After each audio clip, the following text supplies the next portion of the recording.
Halo guys, selamat datang kembali di channel ini bersama gua Giovanni Suhendi. Di video kali ini gua mau ngebahas gimana cara Mr. X ngebuat ikannya jadi seperti ini dan ini. Mantap-mantap ya ikan cananya. Jadi kalau kalian mau tahu gimana cara Mr. X ngerawat ikannya dan ngebuat ikan itu seperti yang barusan kalian lihat, simak videonya.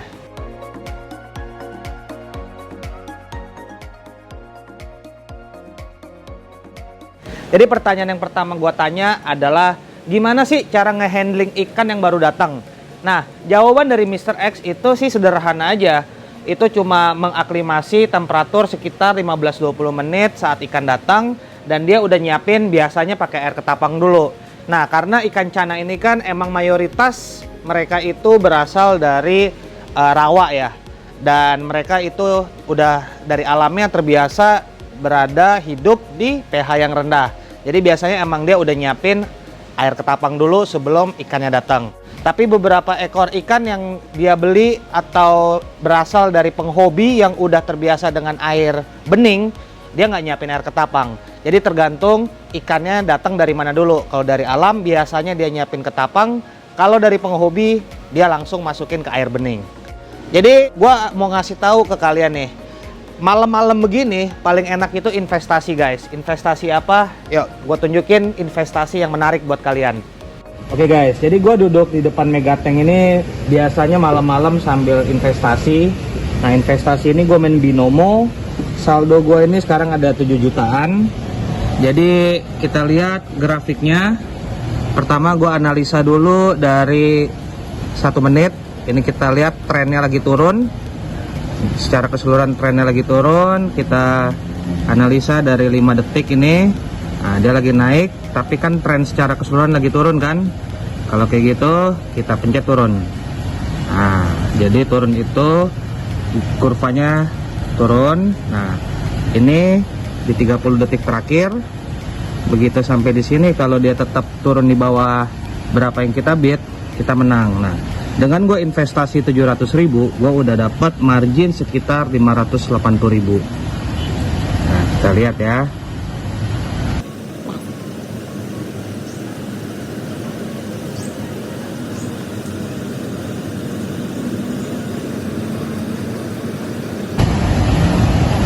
Oke, jadi hanya dengan 1 menit kurang lebih, gue udah mendapatkan margin sekitar 580.000. Nah ini biasanya yang gue pakai untuk belanja ikan. Jadi kan kalian bertanya nih kadang-kadang dari mana gue belanja ikan. Jadi inilah gue buka sedikit ke kalian.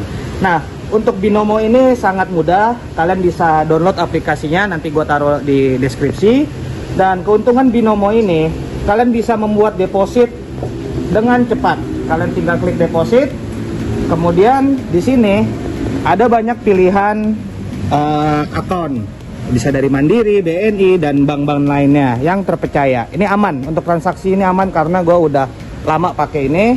Kemudian kalau kalian mengalami kesulitan, kalian bisa klik di sini support, dan di sini kalian bisa kontak customer service-nya di Binomo dan selesai.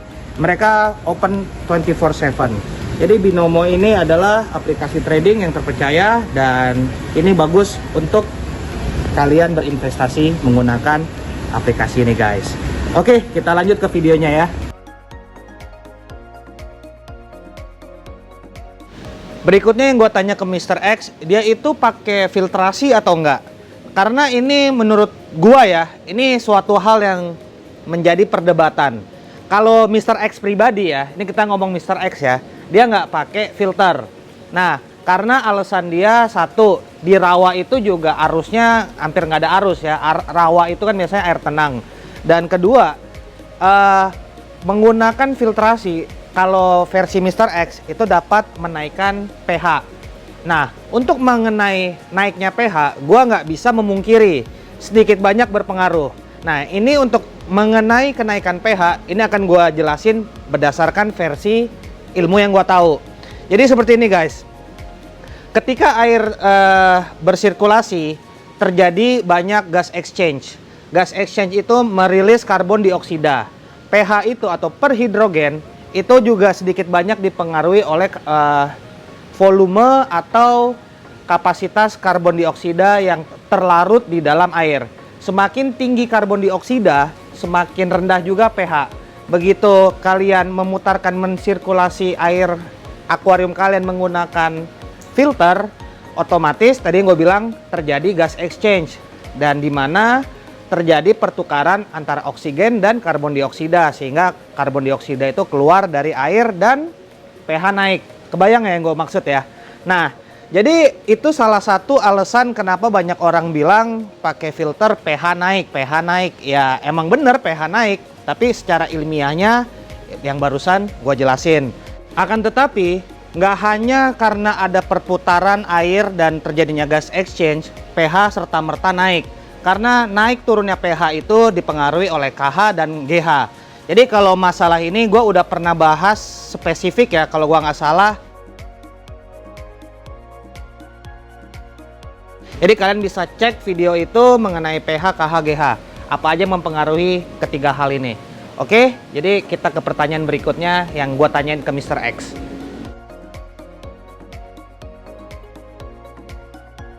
Pertanyaan berikutnya yang gue tanya ke Mr. X, kalau dia pribadi, dia untuk masalah background, dia suka warna apa dan kenapa? Itu yang gue tanya ke dia.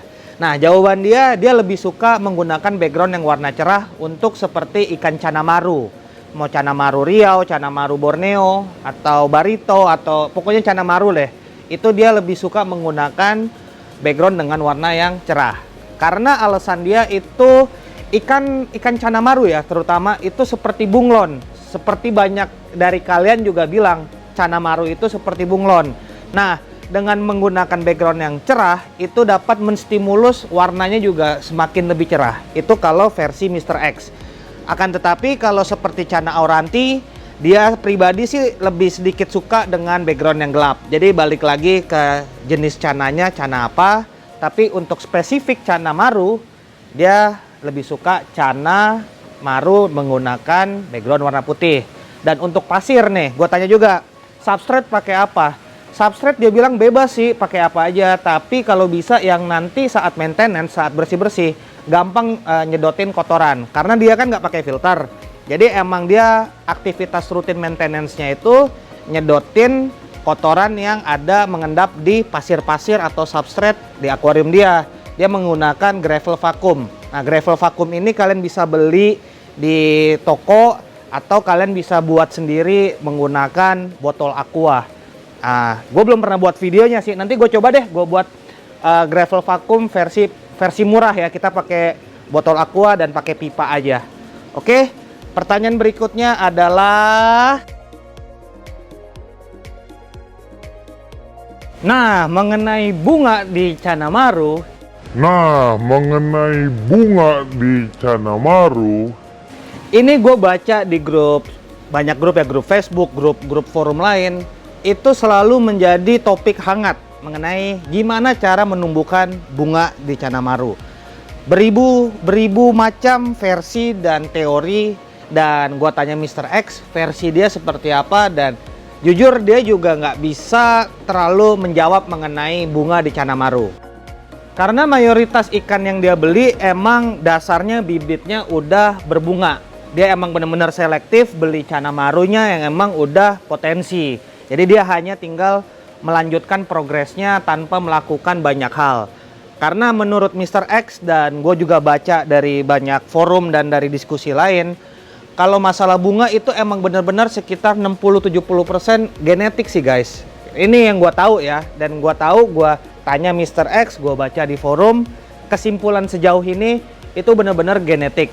Jadi mau sebagus apapun makanan, mau segimanapun, hasilnya akan berpengaruh, tapi mungkin nggak akan segimana-gimana kalau emang ikannya secara genetik nggak berpotensi.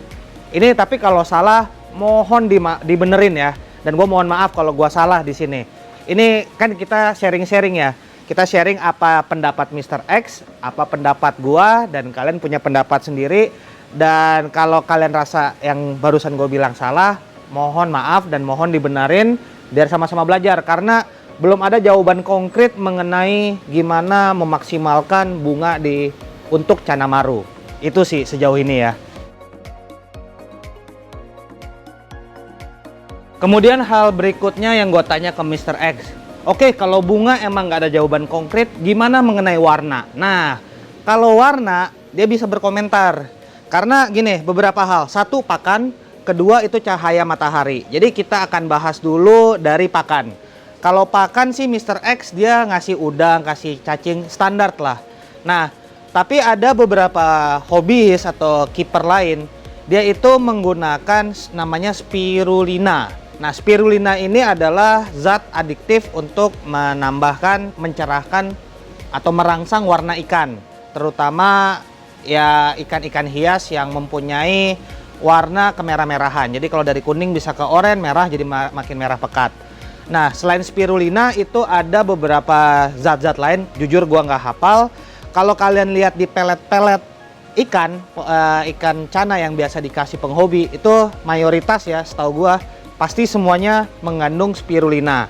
Nah, spirulina ini kalian bisa beli di tempat-tempat, kalau nggak salah di apotik ya, kalau gua nggak salah. Gua nggak tahu juga, gua nggak pernah beli spirulina langsung, kalau nggak salah bisa dibeli di apotik, tapi kalau salah dibenerin. Nah, akan tetapi kalau racikan kalian spirulina ini terlalu banyak, itu ikan kalian bisa modar ya, bisa modar.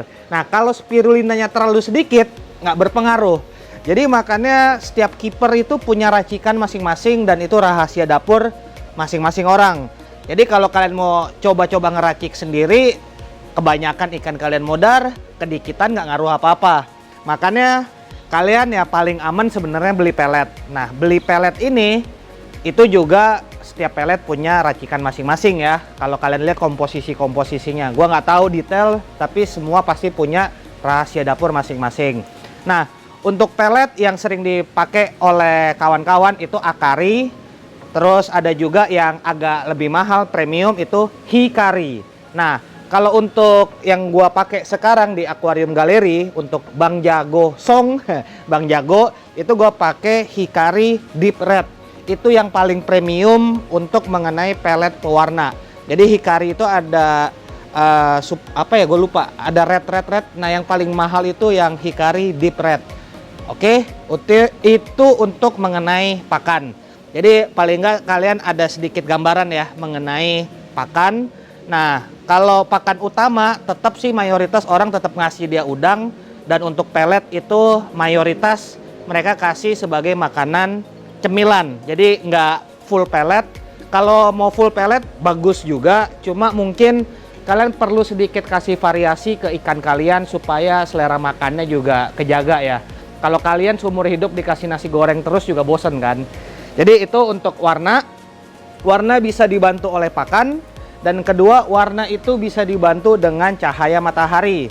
Nah, cahaya matahari ini pengalaman gua ngekip ikan-ikan predator yang berwarna ya, seperti peacock bass, arwana, dan beberapa jenis lainnya. Pengalaman gua pribadi, setiap ikan yang berwarna, kalau kena matahari warnanya akan maksimum. Walaupun makanannya nggak gitu-gitu amat. Karena emang cahaya terbaik itu adalah cahaya matahari, pemberian dari Tuhan. Nah, makanya banyak orang cananya itu dijemur di outdoor, dan banyak juga orang itu nyoba cananya itu di tanning kayak gua, tapi kalau salah-salah tanning jadi gosong cuy.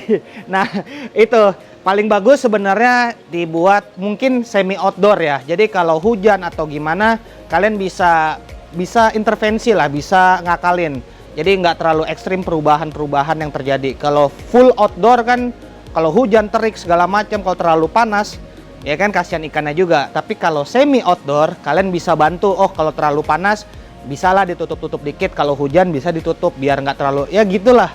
Kebayang ya yang gue maksud.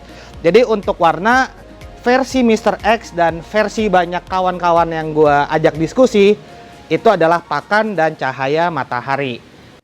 Oke, jadi itu adalah beberapa pertanyaan dasar ya yang gue tanya ke Mr. X. Karena sekali lagi gue jujur ini baru banget main cana dan kecanduan cana. Jadi gue belum bisa pertanyaan itu terlalu spesifik. Itu aja video gue sharing-sharing kali ini. Semoga sedikit banyak bisa bermanfaat. Kalau kalian baru bergabung di channel ini, jangan lupa untuk klik tombol subscribe. Dan bagi kawan-kawan yang lain, jangan lupa untuk like, share, dan komen di video ini. See you guys in my next video. Bye-bye.